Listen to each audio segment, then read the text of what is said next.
ख्वाब है कुछ अरमान है, कुछ ख्वाब है कुछ अरमान है, लो है जगी एक उम्मीद की, आओ कुछ कर दिखाए, सारी दुनिया पे छाए, पाले मंजिले झूले आसमां, हमें खुद पर यकीन, अब ख्वाब हमारे ताबीर भी हमारी, अब ख्वाब हमारे ताबीर भी हमारी, अब ख्वाब हमारे ताबीर भी हमारी। नाज है जिसके वजूद से वतन को आज खुद मुख्तार है वो रहबरी के लिए। नाजरीन आदाब, मैं हूं अंजू पंकज और आप देख रहे हैं अपना पसंदीदा प्रोग्राम ख्वाब हमारे ताबीर भी हमारी। डीडी उर्दू हर हफ्ते आपको ऐसी खातून से रूबरू करवाता है जिन्होंने अपने फील्ड में कामयाबी की नई इबारत लिखी हो और जो अपने माशरे के लिए एक नज़ीर बन गई हो। इसी कड़ी में आज हम जिस शख्सियत से आपको मिलवाने जा रहे हैं वो किसी शिनाख्त की मोहताज नहीं है। वो अर्जुन अवार्ड विनर हैं, उन्हें पद्मश्री से नवाजा गया है। हिंदुस्तान में खेलों के सबसे बड़े अवार्ड राजीव गांधी खेल रत्न से भी उन्हें नवाजा गया है। वो पहली ऐसी खातून हैं जिन्होंने हिंदुस्तान के लिए पैरा ओलंपिक्स में पहला मेडल अपने नाम किया था।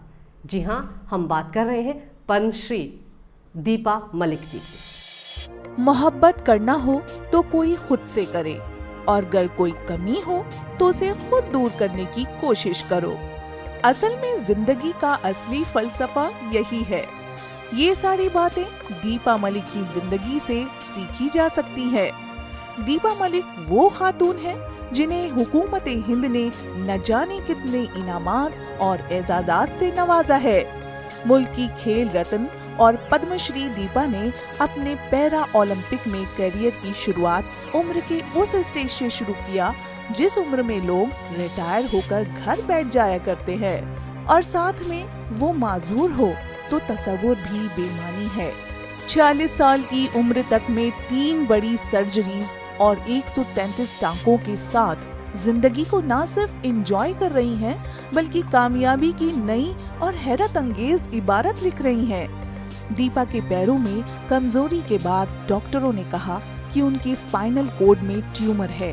उसके बाद एक एक कर दीपा के 3 ऑपरेशंस हुए, लेकिन दीपा की कमर के नीचे का हिस्सा सुन्न हो गया और वो अपने कदमों पर खड़ी होने से महरूम हो गई। इन सब के बावजूद दीपा की जिंदगी ना रुकी ना ही थमी, बल्कि और रफ्तार से अपने टारगेट की तरफ तेजी से बढ़ रही हैं, जिसका नतीजा है कि दीपा इतने मुश्किल तर हालात और परेशानियों के बावजूद मुआशरे की नज़ीर साबित हुई हैं। पद्मश्री दीपा मलिक जी इस वक्त हमारे साथ मौजूद है। दीपा जी, हमारे इस खास प्रोग्राम में आपका तहे दिल से इस्तकबाल करती हूँ। बहुत बहुत आप सबको भी मेरा सलाम, आदाब, नमस्कार। दीपा जी, मेरा पहला सवाल आपसे ये है कि खेलों की तरफ आपका रुझान कब शुरू हुआ था?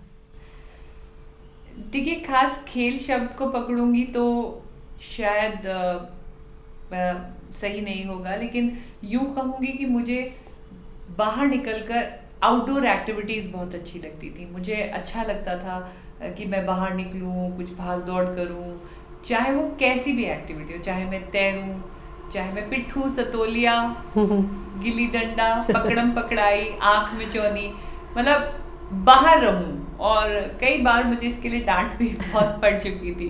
बचपन में काफ़ी डांट पड़ती थी क्योंकि मेरे भाई जो बड़े हैं मुझसे 1.5 साल, वो बहुत पढ़ाकू और बहुत सीरियस और बहुत वैसे किस्म के प्राणी थे। तो उनसे जब मुझे कंपेयर किया जाता था, बोलते इसमें लड़कियों के कोई गुण ही नहीं है, ये तो जो लड़कों को करना चाहिए। तो थोड़ा सा ऐसा बचपन में सुनने को आता था। हालांकि ऐसा नहीं था कि हमारा घर जिसमें बेटी और बेटे पे कोई खास फर्क दिया जाता हो। तो खेलों का कोई ऐसा बहुत बड़ा रुझान तब नहीं था। खेल माध्यम बने मेरी आवाज़ का, खेल माध्यम बने जब मैं इस कुर्सी पर आ गई और मेरा छाती का निचला हिस्सा लकवाग्रस्त हो गया। तो कुछ इस शरीर से ऐसा करने की जिद कि मैं कुछ ऐसा कर जाऊं कि पूरा हिंदुस्तान और तमाम लोग ये देखें कि तो क्या हुआ, इसका शरीर पैरालाइज्ड है। लकवा है तो क्या हुआ, ये इस शरीर से अब भी बहुत कुछ कर रही है। तो उसके फिर मैंने माध्यम ढूंढे, तो तैराकी ढूंढी, फिर नदियों में तैरा तो वो एक रिकॉर्ड बन गया, फिर भाला फेंका, गोला फेंका, अंतर्राष्ट्रीय स्तर पे भी स्विमिंग करी।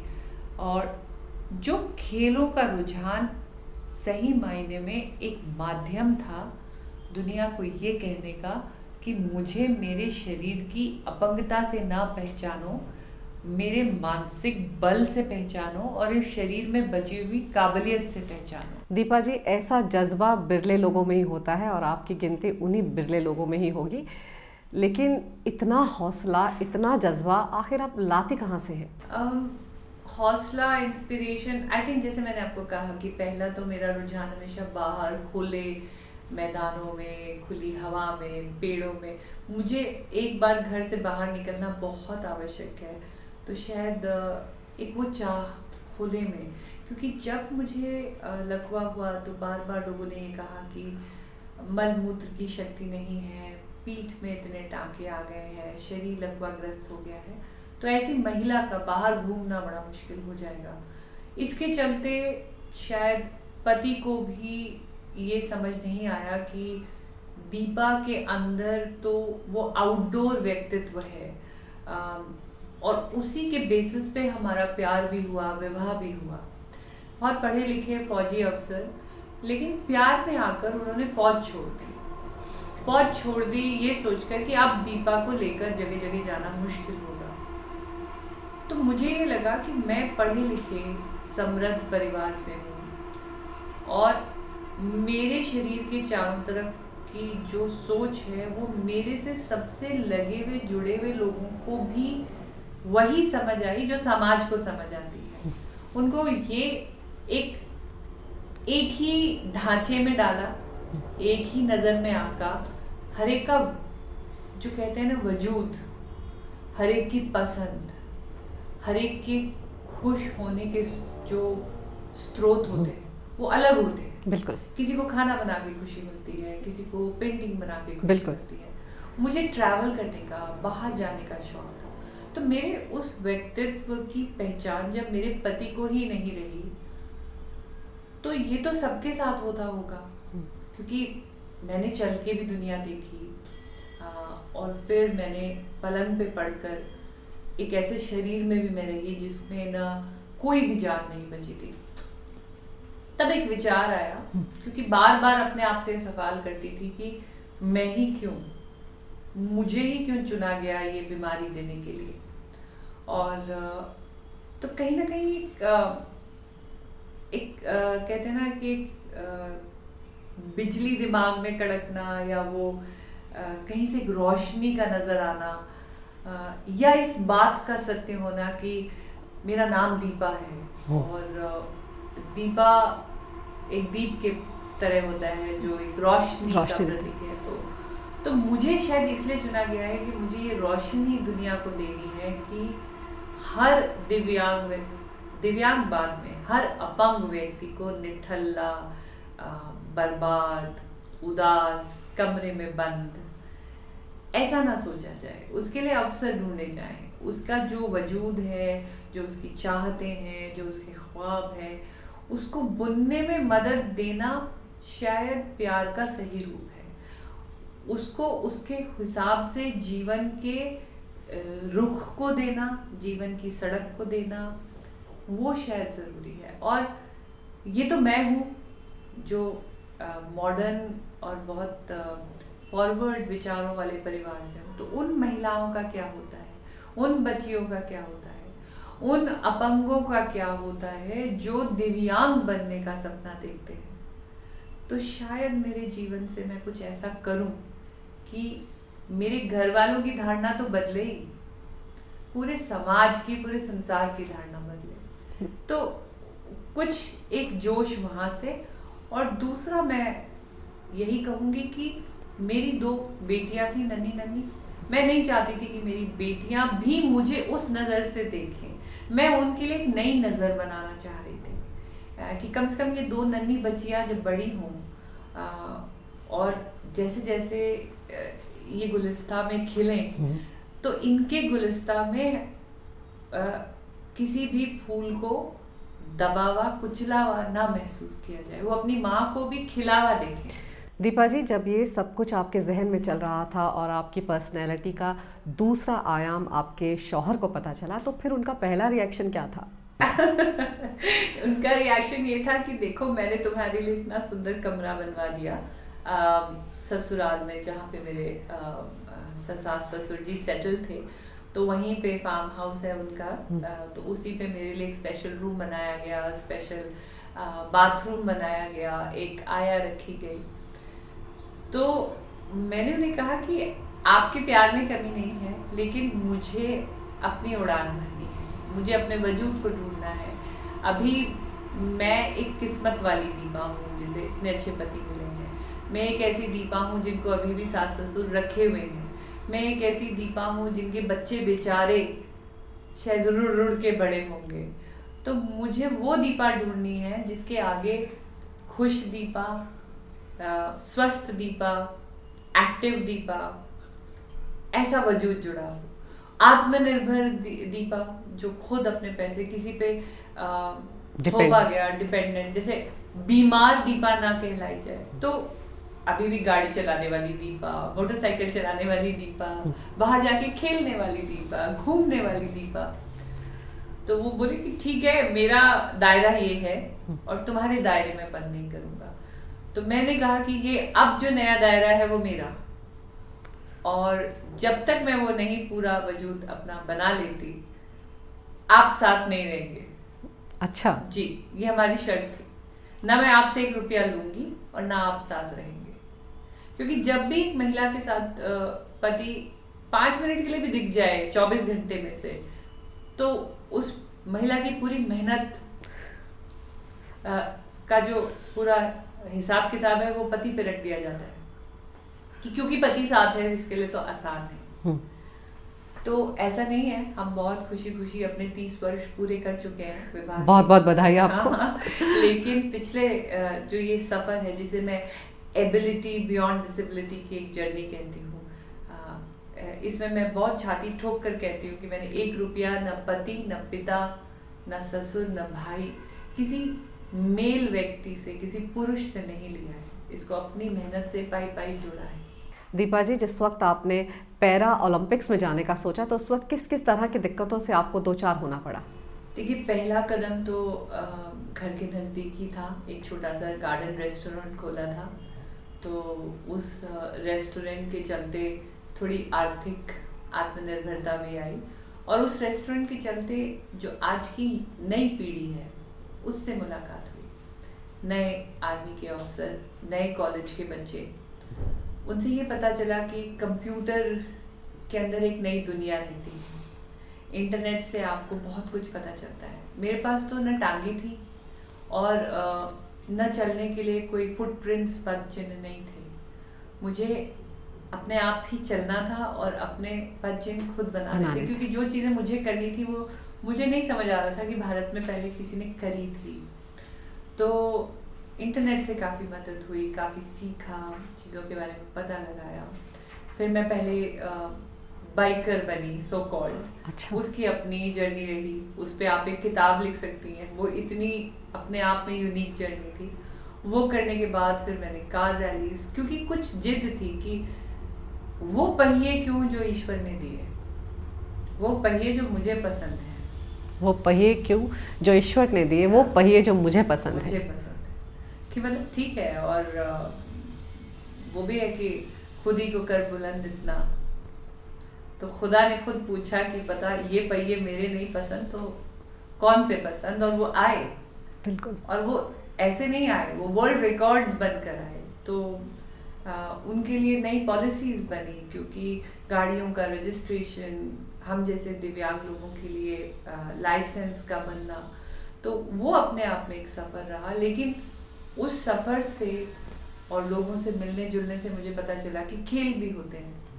और क्योंकि मैं अपने हाथों को ताकतवर बनाना चाह रही थी, क्योंकि इसके नीचे तो कुछ काम करता नहीं है, तो तैराकी, पानी की वर्जिश, और तैराकी करते करते ये समझ आया कि मैं डूब नहीं रही हूँ।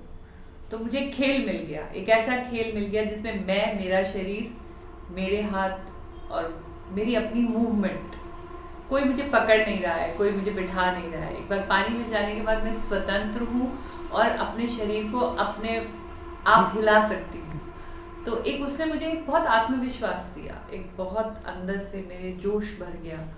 और साथ में पता लगा कि ऐसे खेल भी होते हैं। तो 3 वर्ष महाराष्ट्र से मैं लगातार खेली, अंतर्राष्ट्रीय भी खेली।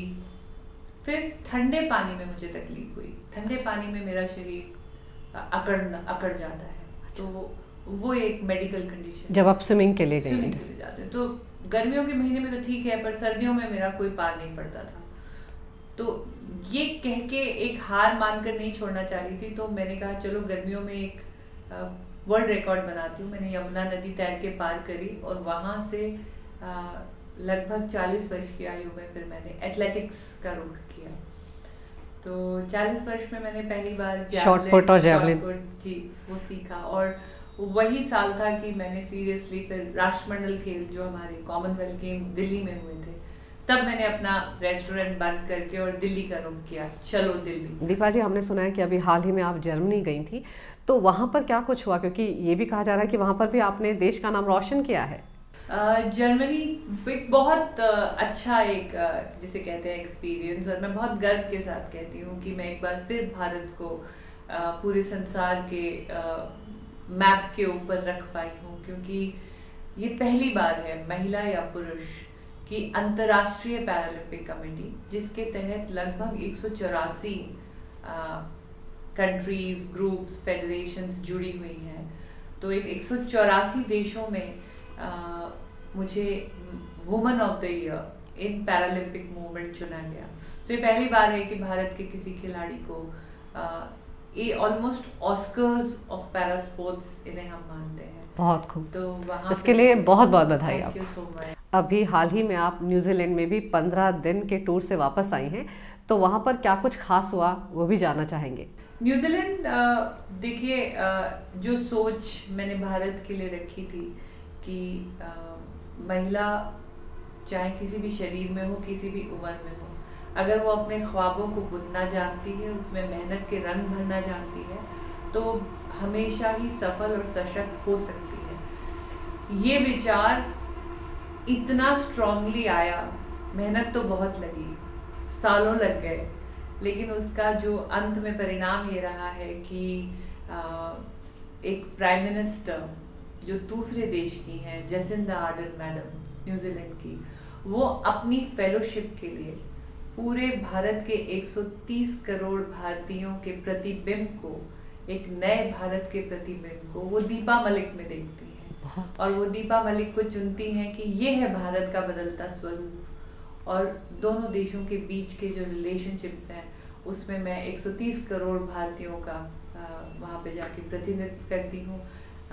मेरा वहाँ पे टूर रहा, कुछ जिम्मेदारियाँ रहीं, इंटरैक्शंस रहे, खेलों की दुनिया में भी और विमेन एम्पावरमेंट में भी, तो काफ़ी अच्छा रहा। और वहाँ पे खुद मुलाकात हुई मेरी prime minister Jacinda Ardern madam से, और मैंने देखा कि वो एक ऐसा देश है जो दिव्यांगों के प्रति खासकर और महिलाओं के प्रति बहुत सजग है। और मुझे लगा कि कहीं ना कहीं यही विचार आदरणीय प्रधानमंत्री मोदी जी के भी हैं।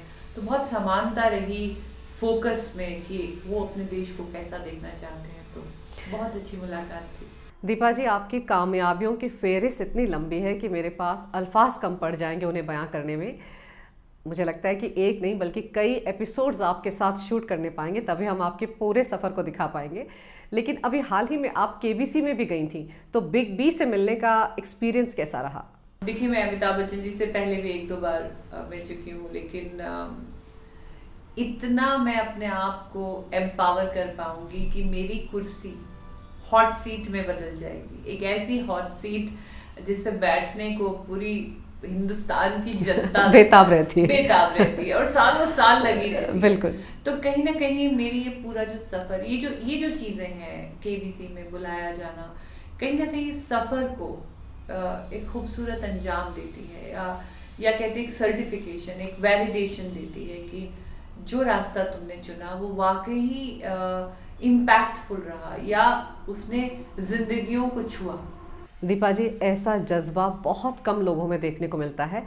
हमारी जो नाजरीन इस वक्त आपको देख रही हैं, जो कहीं ना कहीं किसी मकाम पर ज़िंदगी में बहुत लो फील करती हैं, उन्हें आप क्या मैसेज देना चाहेंगी?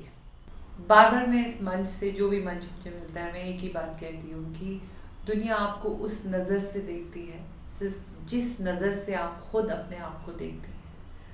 तो अपने आत्मविश्वास को कभी घटने ना दें और ज़रूर कुछ ना कुछ ऐसा हुनर ज़रूर सीखें, क्योंकि मैंने अपने हुनर को निखारा। इस शरीर में मेरा बाइकिंग करना एक हुनर था, तैर पाना एक हुनर था, गाड़ियाँ चला लेना एक हुनर था, खेलों में जो मेरी रुचि थी वो मेरा एक हुनर था। तो आप मुड़ के देखेंगे तो ये मेरे हुनर ही थे जो मुझे बाहर निकाल कर, उभार कर और एक इतना बड़ा अचीवर बना कर ले गए। तो ज़रूर एक हर व्यक्ति को, महिला को कुछ ना कुछ ऐसी चीज़ सीखनी चाहिए जिसके अंदर वो ये कह सके कि हाँ, कल को कुछ ऊंच नीच हो तो ये मेरे खुशियों का स्रोत भी बनेगा और साथ में मुझे आत्मनिर्भर बनाने का भी स्रोत बनेगा। जब आप पद्मश्री लेने के लिए राष्ट्रपति भवन गई थी, उस वक्त क्या फीलिंग थी?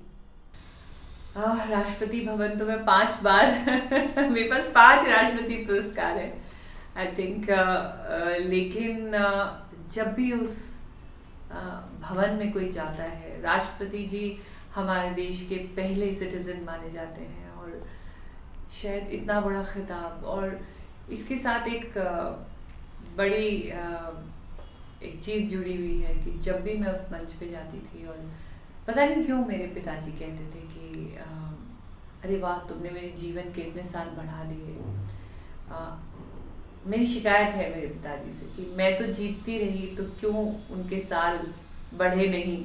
मुझे पिछले वर्ष उन्हें खोना पड़ा, तो इस वर्ष जब मैं खेल रत्न लेने गई तो मेरे पिताजी मेरे साथ नहीं थे और वही बात उनकी याद आई कि क्यों ये खिताब उनका जीवन नहीं बढ़ा पाया। फिर एक और रियलाइजेशन हुआ कि ज़िंदगी एक ऐसा त्योहार है जो तारीखों का मोहताज नहीं है, उसे हमें जब मौका मिले तब मना लेना चाहिए। तो खुशी है कि मैंने ज़िंदगी को केवल जीना नहीं सीखा, मैं जिंदा भी हूँ। दीपा जी, हमने ये भी सुना है कि आप पर एक बायोपिक बन रही है। जी, आपने सही सुना है और बहुत ही अच्छे प्रोडक्शन हाउस एक्सेल एंटरटेनमेंट में फरहान अख्तर जी और रितेश सिद्धवानी जी ने मेरे बायोपिक्स के राइट्स लिए हैं। स्क्रिप्टिंग तक हम पहुँचे हैं, आगे काम चालू है। जैसे ही कोई प्रोग्रेस होगी आप लोगों को, मेरे ख्याल से आप तो खबरों से हैं, आपको ज़्यादा जल्दी पता चलेगा।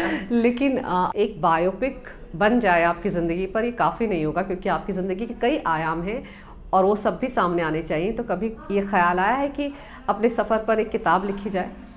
मैंने आई थिंक अंदर मैं ये इंतज़ार कर रही हूँ कि पहले ये बायोपिक बन जाए, इसमें जो चीज़ें छूट जाएंगी, क्योंकि 3 घंटे की बायोपिक होती है और मेरी ज़िंदगी के तो इतने सारे पहलू हैं। अगर मैं अपने रेस्टोरेंट और ढाबा चलाने की जर्नी बताऊं, या एक तरफ मैं ब्यूटी कॉन्टेस्ट जीतती हूँ और उसी साल में मैं अपने शरीर को खो देती हूँ, तो जो भी ये मेरी पूरा सफ़र है, क्योंकि बचपन में भी मुझे ट्यूमर आया था और 3-4 साल में नहीं चल पाई थी, फिर इतने सालों के बाद दोबारा ट्यूमर आना, तो फिर कुछ पारिवारिक समस्याएं, कुछ सामाजिक समस्याएं, और फिर खेलों में आना, खेलों की जर्नी, पैसे ख़त्म हो जाना, कभी वीज़ा न लग पाना, कभी कोच ना मिल पाना, तो फिर लाइसेंस की लड़ाई, गाड़ी चलाने का, लोगों का विश्वास जीतना कि कैसे एक महिला मोटरसाइकिल पर बैठ जाएगी जिसका कुछ काम ही नहीं करता, तो बहुत लोगों का विश्वास जीतना, बहुत लोगों से मदद मांगनी। तो कहानियाँ इतनी हैं कि शायद आपके भी इस इंटरव्यू में नहीं समाएंगी, 20-25 मैंने पहले कहा था। तो बहुत ज़्यादा मैं लिखना चाहती हूँ। तो मैं जब तक अभी मेरे शरीर की जान में जान है, तो मैं जितना खेल सकती हूँ, जितना मैं ट्रैवल कर सकती हूँ, जितना मैं स्कूल के बच्चों में, कॉलेज के बच्चों में, अलग अलग शहरों में जाके अपना योगदान दे सकती हूँ, तब तक मैं ये करूँगी। जब थोड़ा सा ढलाव आएगा तब मैं देखूंगी कि अच्छा मेरी पिक्चर में क्या नहीं बताया गया था, फिर मैं बैठ के किताबें लिखना शुरू करूँगी। लिखने का मुझे शौक भी है, कुछ कविताएं भी लिख लेती हूँ। कविताएं हम चाहेंगे कि आप अपनी एक पसंदीदा कविता हमें भी सुनाएं। देखिए, आपने मुझसे पूछा महिलाओं के लिए, वैसे मैंने महिलाओं को, बच्चों को, या हम कहें किसी भी व्यक्ति को, ये सब दिमाग का खेल है, सोच का खेल है। जब मैं उदास थी, नकारात्मक थी, नेगेटिव थी कि अब मेरे शरीर का क्या होगा, मेरे जीवन का क्या होगा, तो मैं कुछ ऐसे लिखती थी कि यह मेरे शब्द नहीं जो कविता है कहते, आंसू हैं जो कलम की नोक से हैं बहते। दीपा जी, हमारी भी तहे दिल से ये ख्वाहिश है कि आपका सफ़र यूं ही चलता रहे, कभी आपके कदम ना थमे और अपने आप नाम की तरह आप रोशनी फैलाती रहें और तमाम लोगों को इंस्पायर करती रहें। आपने वक्त निकाला हमारे साथ बातचीत के लिए और हम आपसे आज मिल पाए, इसके लिए हम दिल से आपका शुक्रिया अदा करते हैं। आप सबको भी मेरा बहुत बहुत शुक्रिया। कुछ ख्वाब है, कुछ अरमान है, कुछ ख्वाब है, कुछ अरमान है, लो है जगी एक उम्मीद की, आओ कुछ कर दिखाए, सारी दुनिया पे छाए, पाले मंजिले झूले आसमां, हमें खुद पर यकीन, अब ख्वाब हमारे, ताबीर भी हमारी, अब ख्वाब हमारे, ताबीर भी हमारी, अब ख्वाब हमारे, ताबीर भी हमारी, अब ख्वाब हमारे, ताबीर भी हमारी, अब ख्वाब हमारे, ताबीर भी हमारी, अब ख्वाब हमारे, ताबीर भी हमारी।